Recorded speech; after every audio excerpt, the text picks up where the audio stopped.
आज किसान भाइयों, आपके साथ ये खुशखबरी शेयर कर रहा हूं। मध्य प्रदेश की सरकार ने भारत सरकार से मूंग खरीदी की अनुमति मांगी है और आज ही बाड़ी की इस पवित्र धरती से मूंग खरीदी की स्वीकृति मध्य प्रदेश सरकार को दी जाएगी ताकि किसान भाई अपने मूंग को बेच सकें। ये मूंग अपनी तीसरी फसल है और अगर दिल से पूछें तो ये मूंग है जिसने किसानों की हालत बदल दी है, क्योंकि ये पैसा सेपरेट बच्चा। सही बात है कि नहीं बताओ? अरे जोर से बोलो, सही है कि नहीं? पहले एक फसल, फिर एक के बाद दो फसल और फिर अब ये तीसरी मूंग की फसल, ये बोनस में किसानों को मिलती है।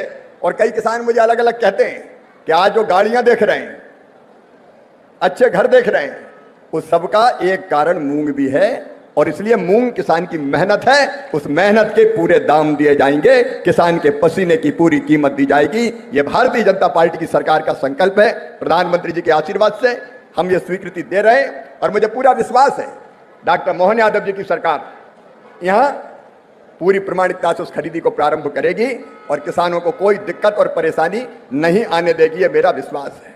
प्रधानमंत्री जी के 12 वर्ष पूरे हुए हैं और इन 12 सालों में वो हर क्षण जिए हैं तो अपने देश की जनता के लिए जिए हैं। और आज भी मैं अगर यहाँ आया हूँ मेरे किसान भाइयों, मेरी माताओं बहनों, तो हम ये मान के नहीं आए कि हम कोई बड़े नेता हैं।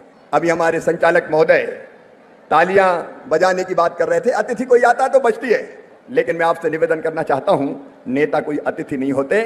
लोकतंत्र में नेता अपनी जनता के सेवक होते हैं और हम भी आपके सेवक हैं।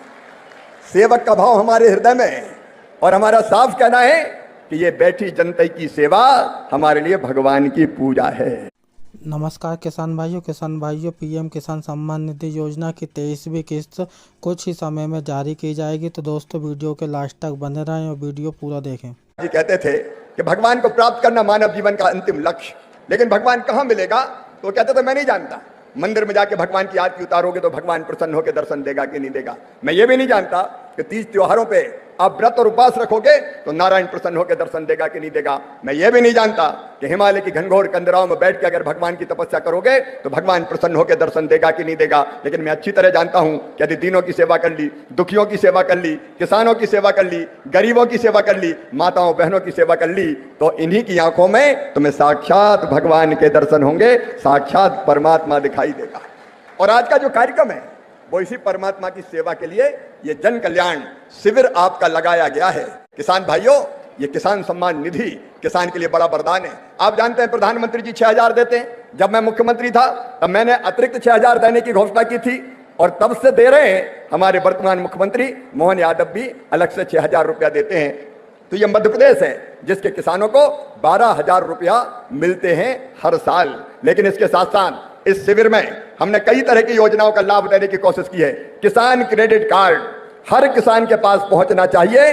जिन किसानों के पास अब तक किसान क्रेडिट कार्ड नहीं है, अभियान चला के हम किसान क्रेडिट कार्ड उनके बनाएंगे और आज भी आवेदन अगर आए होंगे तो उस पर सकारात्मक फैसला भारत की सरकार करेगी ताकि हर किसान के पास किसान क्रेडिट कार्ड हो। मैं आपसे यह भी अपील करना चाहता हूं कि फसल बीमा योजना का लाभ जरूर उठाइएगा, उस योजना में भी आप सम्मिलित होइएगा। मेरे बहनों और भाइयों, एक जमाना था जब मध्य प्रदेश में जंगल राज हुआ करता था। खेती के लायक जो सिंचाई की जमीन थी वो ही बहुत कम थी, जैसे सुरेंद्र पटवा जी अभी बता रहे थे। लेकिन आज चारों तरफ सिंचाई की योजनाओं में हमने कोई कसर नहीं छोड़ी है।